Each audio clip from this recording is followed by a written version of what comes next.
وہ لڑ رہے تھے، عداوتیں اور دشمنیاں کر رہے تھے، ایک دوسرے کی جان کے دشمن ہو رہے تھے، کیوں؟ اس لیے کہ ان کے پاس آسمانی ہدایت نہیں تھی، ان کے پاس کسی نبی کے ارشادات نہیں تھے، ان کے پاس ایک مقصد نہیں تھا۔ لیکن آج امت مسلمہ، کیا اس کے پاس ایک رب نہیں ہے؟ کیا ایک رسول نہیں ہے؟ کیا ایک قرآن نہیں ہے؟ کیا ایک مقصد نہیں ہے؟ کیا چیز ہے؟ وجہ کیا ہے؟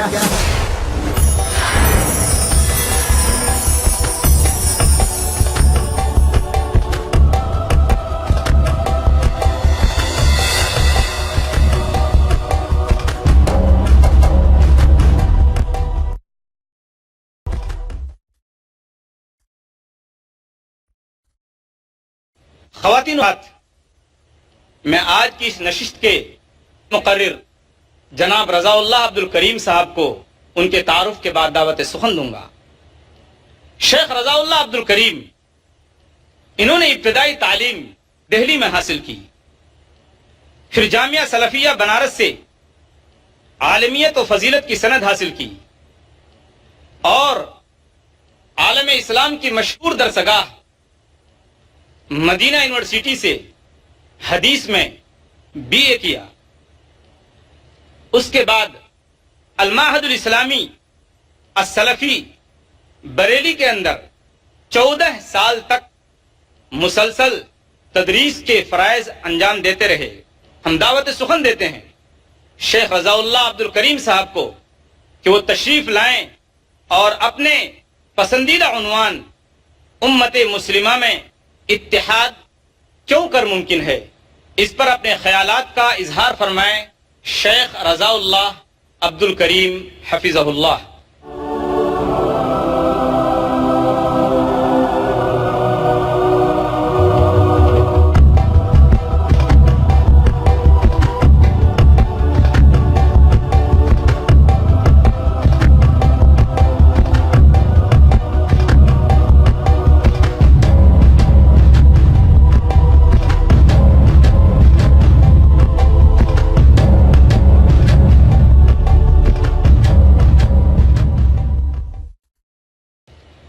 السلام علیکم ورحمۃ اللہ وبرکاتہ۔ الحمد للہ رب العالمین والصلاة والسلام علی اشرف الانبیاء والمرسلین نبینا محمد وعلی آلہ واصحابہ اجمعین ومن تبعہم بإحسان الی یوم الدین، اما بعد، فاعوذ باللہ السمیع العلیم من الشیطان الرجیم، بسم اللہ الرحمن الرحیم، واعتصموا بحبل اللہ جميعا ولا تفرقوا واذكروا نعمة الله عليكم إذ كنتم أعداء فألف بين قلوبكم، وقال النبي صلى الله عليه وسلم: ما من نبي إلا وله حواريون وأصحاب يأخذون بسنته ويقتدون بأمره، ثم يأتي من بعدهم خلوف يقولون ما لا يفعلون ويفعلون ما لا يؤمرون، ومن جاهدهم بيده فهو مؤمن، ومن جاهدهم بلسانه فهو مؤمن، ومن جاهدهم بقلبه فهو مؤمن، وليس براءه حبة خردل من الإيمان۔ رواہ مسلم۔ اس آیت کریمہ میں اللہ رب العزت اپنی ایک بہت ہی عظیم نعمت کا ذکر فرما رہا ہے، اور اس نعمت کو اس انداز سے ذکر فرمایا ہے اللہ رب العزت نے کہ اگر سیرت نبوی صلی اللہ علیہ وسلم کو پیش نظر رکھیں تو ہمیں آیت کریمہ اور رسول اکرم کی سیرت دونوں یہ بات بتانے کے لیے کافی ہیں کہ رسول اکرم صلی اللہ علیہ وسلم نے کیسے دشوار حالات میں دعوت کا کام شروع کیا تھا۔ دنیا کی صورتحال کیا تھی اور جس خطے میں آپ کو رسول و نبی بنا کر بھیجا گیا تھا اس کا حال کیا تھا؟ اختلاف، افتراق، انشقاق، عداوت، دشمنی، غلط فہمی، یہ صرف لفظوں کی حد تک نہیں تھی، بلکہ یہ اپنے حقیقی مفہوم میں سماج اور معاشرے میں نہیں، ساری دنیا میں پھیلی ہوئی تھی۔ خصوصاً عرب کا سماج جس طوائف الملوکی کا شکار تھا، تو حد تو یہ ہے کہ راتوں کو بعض قبائل دوسرے قبیلوں پر شبخو مارتے، ان کے بچوں کو اٹھا کر لے آتے اور لے جا کر کسی بھی بازار میں انہیں غلام بنا کر بیچ دیتے۔ آزاد بچے، آزاد بچیاں غلامی کی زندگی گزارنے پر مجبور ہو جاتی، اور ہر ایک طاقتور کمزور آدمی کو مٹانے پر لگا ہوا تھا۔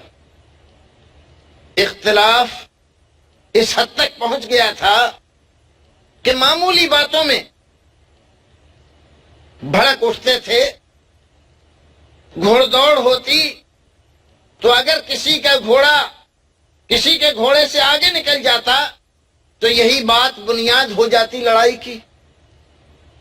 اگر کسی نے کوئی شعر کہہ دیا کسی قبیلے کے تعلق سے تو یہی بنیاد بن جاتی مار کاٹ کی۔ ان تمام کے پیچھے کچھ لوگ تھے جو برابر ان لوگوں کو لڑا رہے تھے۔ اللہ رب العزت نے نبی محترم صلی اللہ علیہ وسلم کو رحمت للعالمین بنا کر بھیجا، اور قرآن گواہ ہے۔ اللہ رب العزت فرماتا ہے وَأَلَّفَ بَيْنَ قُلُوبِهِمْ لَوْ أَنفَقْتَ مَا فِي الْأَرْضِ جَمِيعًا مَا أَلَّفْتَ بَيْنَ قُلُوبِهِمْ۔ اے نبی، ہم نے اپنی رحمت سے آپ کے ذریعے ان لوگوں کے دلوں کو ایک کر دیا۔ وَأَلَّفَ بَيْنَ قُلُوبِهِمْ، تالیف قلب۔ اور اگر ہماری مہربانی، ہمارا فضل و کرم، ہماری ہدایات نہ ہوتی اور آپ اس کو کسی دوسرے ذریعے سے کرنا چاہتے، ان کو ایک بنانا چاہتے، ان کی دشمنیوں کو ختم کرنا چاہتے، ما الفت بین قلوبہم، آپ ان کے دلوں کو ایک نہیں کر سکتے تھے، چاہے دنیا بھر کا مال آپ خرچ کر دیں۔ لو انفقت ما فی الارض جميعا، زمین میں جتنے خزانے ہیں سارے خزانے آپ لٹا دیتے، لگا دیتے، اور کوشش کرتے کہ یہ ایک ہو جائیں، تو کوششیں ناکام ہو جاتی، کبھی بھی یہ ایک نہیں ہو سکتے تھے۔ اللہ رب العزت نے ان آیتوں میں جو صورتحال عرب کی، عرب معاشرے اور سماج کی کھینچی، اور پھر اپنی نعمت کا تذکرہ فرمایا، اس کی روشنی میں ہم اپنے آپ کو دیکھیں، ہم کہاں کھڑے۔ وہ لڑ رہے تھے، عداوتیں اور دشمنیاں کر رہے تھے، ایک دوسرے کی جان کے دشمن ہو رہے تھے، کیوں؟ اس لیے کہ ان کے پاس آسمانی ہدایت نہیں تھی، ان کے پاس کسی نبی کے ارشادات نہیں تھے، ان کے پاس ایک مقصد نہیں تھا۔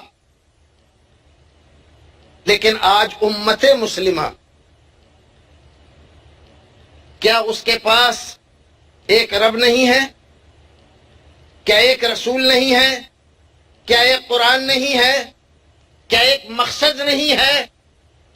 کیا چیز ہے؟ وجہ کیا ہے؟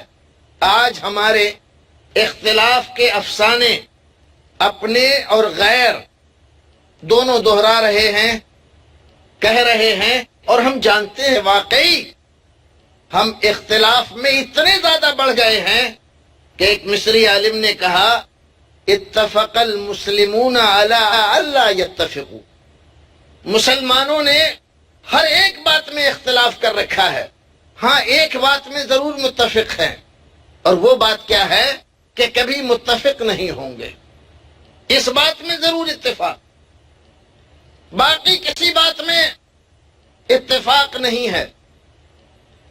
اللہ رسول، قرآن، کعبہ، دین، ایمان، روزہ، نماز، حج، زکوٰۃ، ہر ایک مسلمان ان کو مانتا ہے، لیکن ہر ایک آدمی اپنے انداز سے ماننے کے لیے تیار ہے، ہر ایک آدمی اپنے طور پر ادا کرنے اور اپنے طور پر ماننے پر بضد ہے۔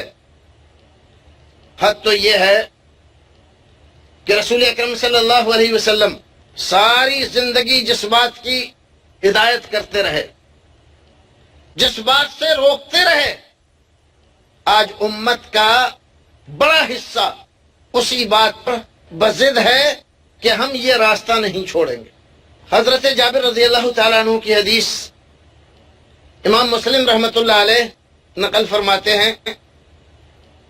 حدیث لمبی ہے اور مجھے اس کا صرف اتنا حصہ یہاں کہنا مقصود ہے۔ آپ ہر خطبے میں خطبہ دیتے، کیسے کیسے دیتے، ساری تفصیلات، آخر میں کہتے اما بعد فإن خير الحديث كتاب الله وخير الهدي هدي محمد صلى الله عليه وسلم وشر الأمور محدثاتها وكل محدثة بدعة۔ رسول اکرم صلی اللہ علیہ وسلم زندگی میں کوئی بات ایک بار فرما دیں وہ دین کا حصہ بن جاتی ہے، بار بار کہنے کی ضرورت نہیں ہوتی۔ کیا کبھی ہم نے سوچا کہ رسول اکرم صلی اللہ علیہ وسلم ہر ایک خطبے میں یہ کیوں فرماتے تھے؟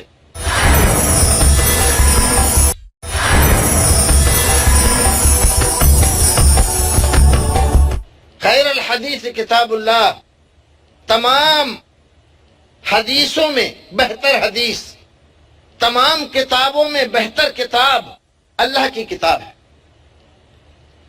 اور تمام راستوں میں بہتر راستہ محمد رسول اللہ کا راستہ ہے۔ ایک بار آپ نے کہہ دیا کہ تمام کتابوں میں بہتر کتاب اللہ کی کتاب ہے، کافی۔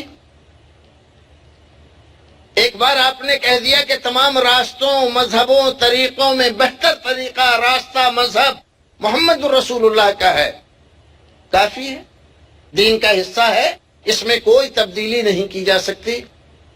لیکن آپ ہر خطبے میں کیوں دہراتے ہیں؟ پھر اسی کے ساتھ وَشَرَّ الْأُمُورِ مُحْدَثَاتُهَا، اور سب سے بدترین چیز وہ ہے جو دین میں دین کے نام پر ثواب جان کر نئی نکالی گئی ہو، یہ سب سے بدترین چیز ہے۔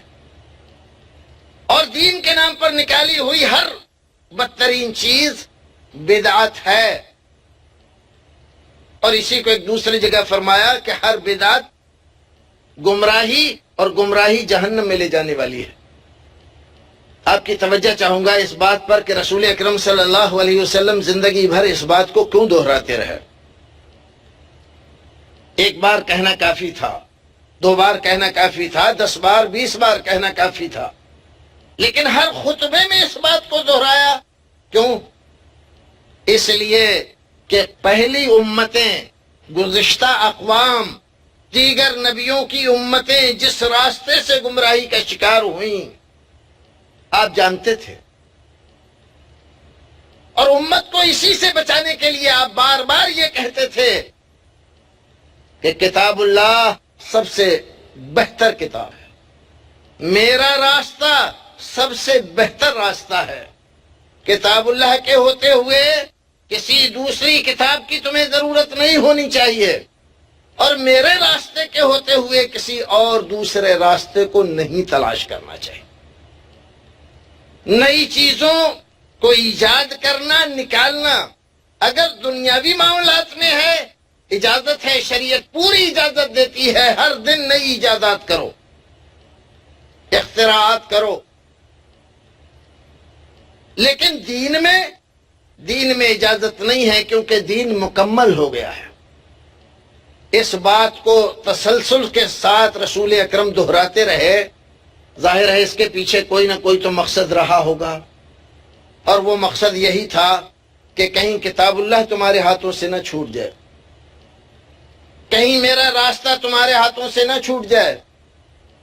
اگر کتاب اللہ چھوٹ گئی، میرا راستہ تمہارے ہاتھوں سے چھوٹ گیا، تو اسی طرح سے تم بھی اختلاف، افتراق اور انشقاق کا شکار ہو جاؤ گے جیسے پہلی امتیں ہوں۔ مسلم شریفی کی روایت ہے، حضرت عبداللہ ابن مسعود رضی اللہ تعالیٰ عنہ بیان فرماتے ہیں، رسول اکرم نے ارشاد فرمایا، کوئی نبی ایسا نہیں گزرا جس کو اللہ رب العزت نے کچھ حواری اور کچھ ساتھی نہ دیے، کچھ حواری اور کچھ ساتھی نبی کے ساتھ رہے، اس پر ایمان لائے، اس کی تعلیمات کو انہوں نے حاصل کیا، اس پر عمل کیا، اسی راستے پر چلتے رہے۔ لیکن پھر ایسا ہوا کہ جب یہ حواری گزر گئے، جب یہ صحابہ گزر گئے، یاتی من بعدہم خلوف، تو ان کے بعد جو لوگ آئے، ان کا کردار، ان کی گفتار یہ بدل گئی۔ یقولون ما لا یفعلون، کہتے وہ تھے جو کرتے نہیں تھے، اور کرتے کیا تھے؟ وَيَفْعَلُونَ مَا لَا يُؤْمَرُونَ، کرتے وہ تھے جس کا ان کو حکم نہیں دیا گیا تھا۔ ناظرین، آپ کی توجہ چاہوں گا ان دو باتوں پر۔ رسول اکرم صلی اللہ علیہ وسلم کی یہ صحیح ہے جس کو حضرت عبداللہ ابن مسعود بیان فرماتے ہیں، مسلم شریف کی روایت، ہر نبی کے ساتھ ایسا ہوا، آپ یہ بتلا رہے ہیں کہ میرے ساتھ بھی ایسا ہوگا۔ چھوڑ دیں گے، میرے طریقے کو چھوڑ دیں گے، باتیں تو بڑی اچھی ہوں گی ان کی، لیکن کردار میں اور گفتار میں میل نہیں ہوگا، کہنی اور کرنی میں بڑا فرق ہوگا، کہیں گے کچھ، کریں گے کچھ، اور ان کی ساری توجہ، ساری کوشش، ساری محنت ان باتوں پر ہوگی جس کا شریعت نے حکم نہیں دیا گیا ہے۔ آج جن مسائل پر امت میں اختلاف ہے، بغیر نام لیے میں آپ کی توجہ چاہوں گا، ذرا غور کریں، دیکھیں جن مسائل میں علماء کے درمیان اختلاف ہے۔ ایک گروہ کہتا ہے جائز ہے، دوسرا کہتا ہے بدعت ہے۔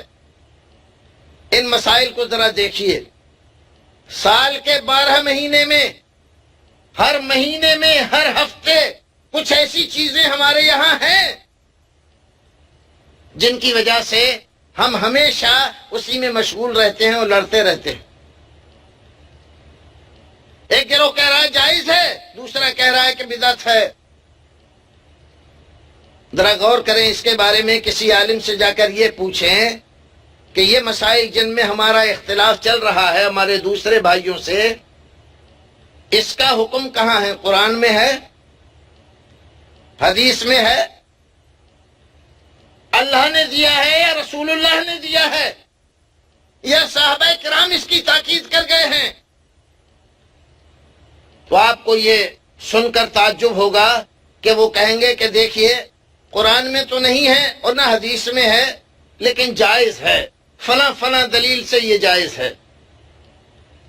کیا یہ رویہ ہمارے دور کا، ہمارے زمانے کا، ہمارے علماء کا ہمیں یہ بات بتانے کے لیے کافی نہیں ہے کہ ہم اور ہمارے علماء وہاں پہنچ گئے ہیں جہاں کی نشاندہی رسول اکرم نے فرمائی تھی، وَيَفْعَلُونَ مَا لَا يُؤْمَرُونَ، وہ کام کریں گے جس کا ان کو حکم نہیں دیا گیا ہے۔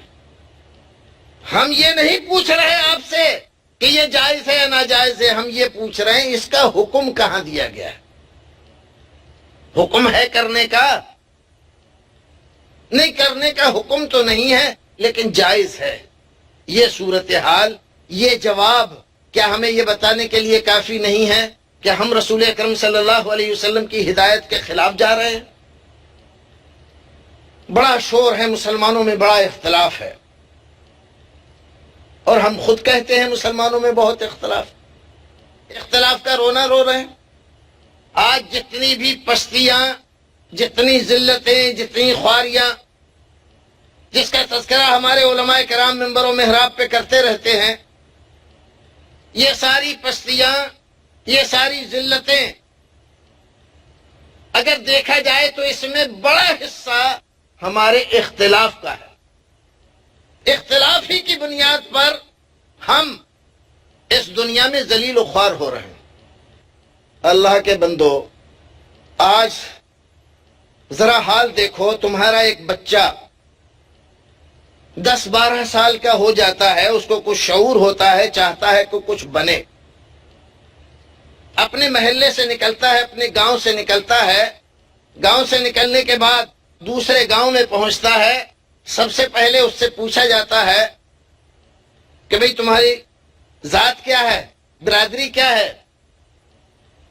جہاں گیا وہ، وہاں اس کی برادری کے علاوہ دوسرے لوگ رہتے ہیں، تو اب وہاں ان کے تعصب کا وہ شکار ہو جاتا ہے۔ پھر اس کے بعد سیاسی تعصب کا شکار ہو جاتا ہے، پھر اس کے بعد پھر وہ دینی تعصب کا شکار ہو جاتا ہے کہ یہ دیوبندی ہے کہ وہابی ہے۔ پھر اس کے آگے جاتا ہے تو اس کے آگے جاتا ہے پھر برادران وطن کے تعصب کا شکار ہو جاتا ہے۔ اتنے سارے تعصب کی فضا میں سانس لے کر کوئی بچہ کیسے ترقی کرے، اور کس طرح وہ اس دنیا میں اپنے آپ کو آگے بڑھائے۔ قدم قدم پر گھر سے نکلتے ہی اس کے پیچھے ذات پات سے لے کر، برادری واد سے لے کر، مذہب، فرقہ بندیاں اور کیا کیا چیزیں آپ نے لگا رکھی ہیں۔ پھر ہم یہ روئیں اور یہ شکایتیں کریں کہ مسلمانوں کے ساتھ ایسا ہو رہا ہے، مسلمانوں کے ساتھ ویسا ہو رہا ہے، تو کیا یہ ہماری شکایت بجائے درست ہے؟ آپ دوسروں کی شکایت کرتے ہیں اور اپنے آپ کو نہیں دیکھتے۔ اگر دوسرا آپ کو اس بنیاد پر کہ آپ مسلم ہیں آپ کے ساتھ کوئی تعصب برتتا ہے تو آپ کو شکایت ہوتی ہے ہمارے ساتھ تعصب کیا جا رہا ہے، لیکن آپ خود اپنے بھائی کے ساتھ اس بنیاد پر تعصب برتتے ہیں کہ وہ آپ کا ہم مذہب نہیں ہے، یعنی جس فرقے سے آپ ہیں اس سے وہ نہیں ہے، جس کاسٹ کے آپ ہیں اس کاسٹ کا وہ نہیں ہے، جس برادری سے آپ کا تعلق ہے اس کا نہیں ہے۔ تو آپ کو نہیں لگتا کہ آپ ظلم کر رہے ہیں؟ آپ کو نہیں لگتا کہ آپ غلط کر رہے ہیں؟ آپ کو نہیں لگتا کہ آپ اپنے لیے کھائی کھود رہے ہیں؟